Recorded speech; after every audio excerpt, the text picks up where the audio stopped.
बस बस बस बस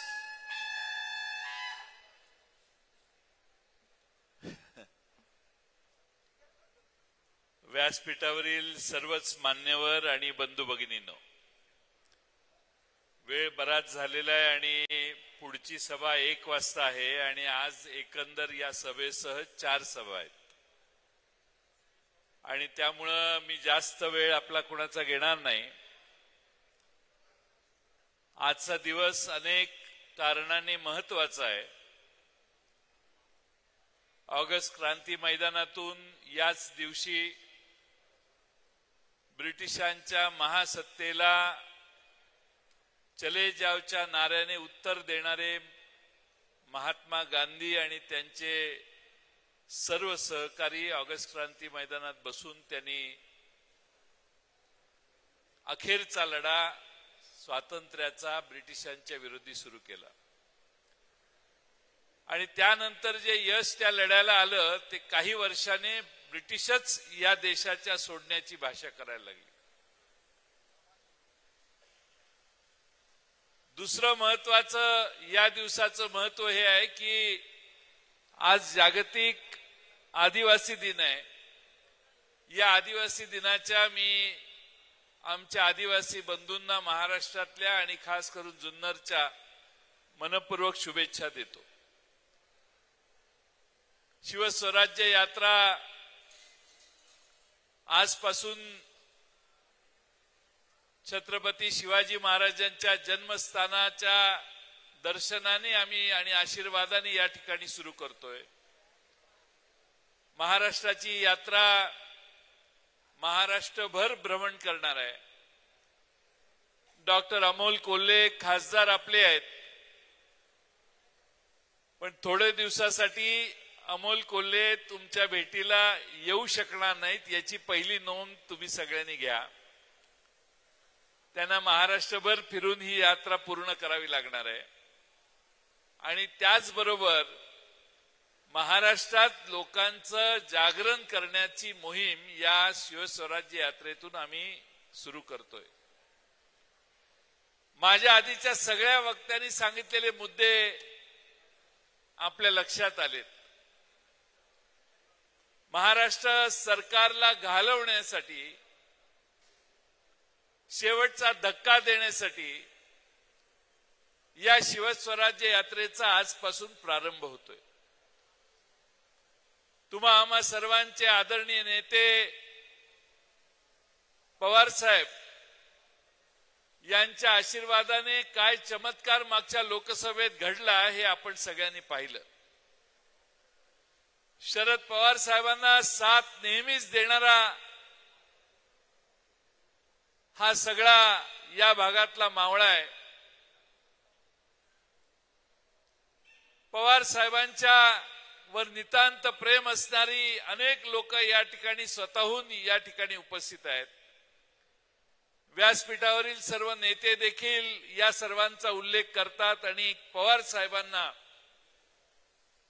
मानणारे बहुसंख्य या मतदारसंघातले कार्यकर्ते आज पवार साहेबांच्या पुढच्या यशाला देखील प्रोत्साहन देत आहेत। विधानसभेच्या निवडणुका 2-2.5 महिन्यात होतील। माझा अंदाज आहे की हे सरकार थोडं घाबरलेलं आहे, म्हणून ते निवडणुका ऑक्टोबर महिन्यात घेण्याच्या ऐवजी दिवाळीनंतर नोव्हेंबरच्या 10-15 तारखेला घेतील। त्यांना जास्त वेळ पाहिजे। तिजोरीत जे शिल्लक पैसे आहेत ते सगळे वाटून झाल्यावर लोकांच्या पुढे जायचं अशी मानसिकता त्यांची आहे आणि म्हणून माझा विश्वास आहे की महाराष्ट्र स्वाभिमानी लोकांचा महाराष्ट्र आहे। महाराष्ट्राने मगाशी सांगितल्याप्रमाणे गद्दारांना कधी माफ केलेलं नाही। फसवणाऱ्या माणसाचा मराठी माणसाला नेहमी राग आहे। जो फसवतो त्याच्या विरोधात माणसं आजपर्यंत महाराष्ट्राची उभी राहिलेली आहे। आपण ज्या शिवनेरीच्या पायथ्याशी आज सुरुवात करतोय त्या छत्रपती शिवाजी महाराजांचा देखील तोच आदर्श आहे। जो फसवतो, जो गद्दारी करतो त्याला त्याचं प्रायश्चित्त त्याच्या पदरात टाकायचं आणि म्हणून आज शिवनेरी पासून आम्ही ही शिवस्वराज्य यात्रा करतोय। ही शिवस्वराज्य यात्रा कोणावर टीका करण्यासाठी नाही, तर महाराष्ट्र सरकारच्या चुका समोर माणसांच्या मांडणं, जनतेच्या मांडणं, या सरकारचा भ्रष्टाचार जनतेच्या समोर मांडणं, या सरकारने केलेल्या घोड चुका तुम्हा सर्वांच्या समोर मांडणं, आणि त्याचबरोबर भविष्यातलं रयतेचं राज्य आम्ही आणू इच्छितो, त्या रयतेचं राज्य आणण्यासाठी सामान्य माणसांच्यात प्रखर असा विश्वास निर्माण करण्याचं काम आम्ही सगळे करणार आहोत। मला आठवतं की 5 वर्षापूर्वी याच शिवनेरीच्या जुन्नर मधून आपण या अशाच शिवस्वराज्य यात्रेच्या पहिल्या भागाची पहिली पार्ट 1 म्हणा त्याला सुरुवात केलेली, आणि त्याच वेळी पाऊस आला। पाऊस आल्यानंतर मी माझ्या मतदारसंघात इथलं भाषण करून गेलो, आणि तिकडे मतदारसंघात गेल्यावर बरोबर आजच्याच दिवशी नदी आणि रस्त्यावरचं पाणी एक झालं आणि आमची बोट वाहून जायला लागली। कशी बशी रस्त्याच्या एका झाडाला टेकली आणि त्याचा आधार घेऊन 1-2 तास आम्ही थांबलो, आणि मग बाकी दुसरी बोट येऊन आम्हाला काढलं। मगाशी देखील छोटासा क्रेनच्या पुढचं बकेट थोडं 20 डिग्रीने खाली टिल्ट झालं, त्याच्या महाराष्ट्रभर बातम्या झाल्या। याचा अर्थ डॉक्टर अमोल कोल्हे महाराष्ट्राचं आपल्यावर लक्ष आहे आणि महाराष्ट्राचं आपल्यावर प्रेम देखील आहे, आपल्या सगळ्यांची काळजी देखील महाराष्ट्राला आहे। ही शिवस्वराज्याची राष्ट्रवादी काँग्रेसची सुरू झालेली आजची यात्रा ही महाराष्ट्रातल्या भ्रष्टाचारी लोकांच्या विरोधी आहे, दलबदलू लोकांच्या विरोधी आहे, महाराष्ट्रातलं राजकारण बिघडवणाऱ्यांच्या विरोधी आहे, आणि कलुषा कब्जींच्या विरोधी देखील ही शिवस्वराज्य यात्रा करणं, जे सामान्य माणसांच्या मनात विष कालवण्याचं काम करतात, जाती जातीमध्ये वाद निर्माण करण्याचं काम ज्यांनी सत्तेत बसून केलंय, त्या सगळ्यांच्या विरोधी आमची ही यात्रा आहे। आणि म्हणून आपल्या सर्वांचा आशीर्वाद या ठिकाणी आपण द्यावा। डॉक्टर अमोल कोल्हे आणि या तालुक्यातले सगळे मान्यवर नेते आज या व्यासपीठावर आले। आमचे बाळासाहेब दांगटी आले, गेले का? त्यांनी भाषण करून जाण्याची परवानगी मागाशी घेतली। महाविकास आघाडीचे सर्व पक्ष एकत्रित आहेत। आम्ही आमच्या पक्षाच्या वतीने जरी ही यात्रा काढलेली असली तरी काँग्रेस असो किंवा शिवसेना असो, ते सर्व नेते आम्हाला वेगवेगळ्या या यात्रेत सहभागी होऊन साथ देणार आहेत। पण आमची राष्ट्रवादी काँग्रेस पक्षाची भूमिका महाविकास आघाडीची भूमिका आहे। महाविकास आघाडीला सुसंगत असणारी भूमिका महाराष्ट्रात मांडण्याचं काम ही शिवस्वराज्य यात्रा करणार आहे, हा मी आपणा सर्वांना विश्वास देतो। आज खरं म्हणजे अनेक विषय माझ्या आधी सगळे बोललेत, मी जास्त बोलणार नाही, पण आज माझी विनंती आहे आपल्याला की पुढचा काळ हा प्रचंड अशा सत्ता संपत्ती याच्या विरोधी लढण्याचा आहे। लोकसभेत काय झाले हे तुम्हाला माहिती आहे। पाऊस पडतो हे आम्ही समजतो, पण पैशाचा पाऊस येतो हे आजपर्यंत कधी बघितलं नाही। लोकसभेची यांनी नगरपालिका केली, अशी ह्यांची राजकारणाची नीती आहे, आणि म्हणून पैशाला महाराष्ट्र नमला नाही, झुकला नाही, वश झाला नाही, म्हणून महाराष्ट्रात 48 पैकी 31 जागा जनतेने महाविकास आघाडीच्या निवडून दिल्या। आणि म्हणून आपल्या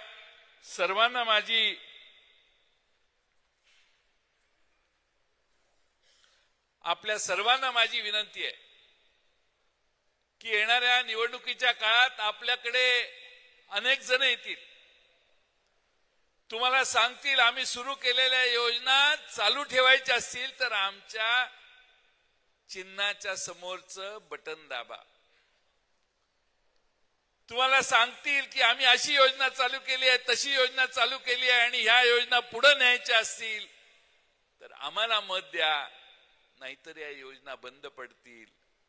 मी आपणाला नम्रपणाने, इथं आमच्या आया बहिणी सगळ्या बसलेल्या आहेत, नम्रपणाने सांगतो, विचार न करता चालू केलेल्या काही योजना महाराष्ट्रात आहेत, पण त्या विचारपूर्वक चालवण्याची जबाबदारी आमची आहे. तुम्ही कुणीही चिंता करू नका. पुढच्या महाराष्ट्राचं आमचं सरकार येईल त्यावेळी या सगळ्या योजनांना योग्य फ्रेमवर्क मध्ये बसून योग्य पद्धतीने चालवण्याचं काम करू. आपल्याला माहिती आहे की नाही माहित नाही, पण ह्या लाडकी बहीण योजनेला अजून सरकारने हेड पण काढलेलं नाही. बजेट मधलं हेड आम्ही याच्यावर जास्त बोलत नाही. देत आहेत, अर्ज भरा, काय असेल ते लाभ ज्याचे त्याचे, कारण खिशातून कोणी देत नाही, तिजोरीतून देत आहेत. आणि महाराष्ट्राच्या तिजोरीवर प्रत्येकाचा हक्क आहे. प्रत्येकाला त्याचा वाटा त्यात मिळाला पाहिजे. फक्त आदिवासी विभागाचे पैसे कमी करून काही वाटू नका आणि सामाजिक न्याय विभागाचे, मागासवर्गीय समाजाचे पैसे कमी करून काही वाटू नका. तुमचा आजचं जे सध्या चाललेलं आहे ते बजेट मधून आदिवासी विभागाचे पैसे मागच्या वर्षी तुम्ही कमी केले. मागच्या वर्षी तुम्ही मागासवर्गीय समाजाचे डिपार्टमेंटला दिलेले पैसे कमी केले. आता या वर्षी पण तुमची नीती तीच आहे. आता सरकार सांगतंय कोणत्याही फाईलवर लिहितात की कृपा करा, आता काही पाठवू नका. आता जे जे आहे ते सर्व एकत्रित एकाच योजनेला खर्च करायचंय. महाराष्ट्रातल्या सगळ्या योजना आता बंद करण्याचा कार्यक्रम फाईलवर चालू आहे. मला त्याही विरोधात बोलायचं नाही. जे मिळतंय ते मिळू दे.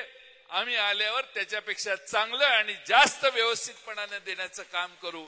एवढाच मी विश्वास महाराष्ट्रातल्या जनतेला आपल्या मार्फत देतो. वेळ बराच झालाय. आज आपल्या सर्वांना या निमित्ताने मोठ्या संख्येने इथं आलात. सभेची वेळ 11 होती, पण मीच सकाळपासून जरा दट्ट्या मारला की 9 आणि 10:30च्या आतच सभा चालू केली पाहिजे. डॉक्टर अमोल कोल्हे आधी मला सांगत होते जरा माणसं येऊ देत, नंतर चालू करू साहेब, कारण 11ची वेळ दिली आहे, तुम्ही का लवकर आला. मी त्यांना म्हंटल आपला मुहूर्त 9 ते 10:30 आहे.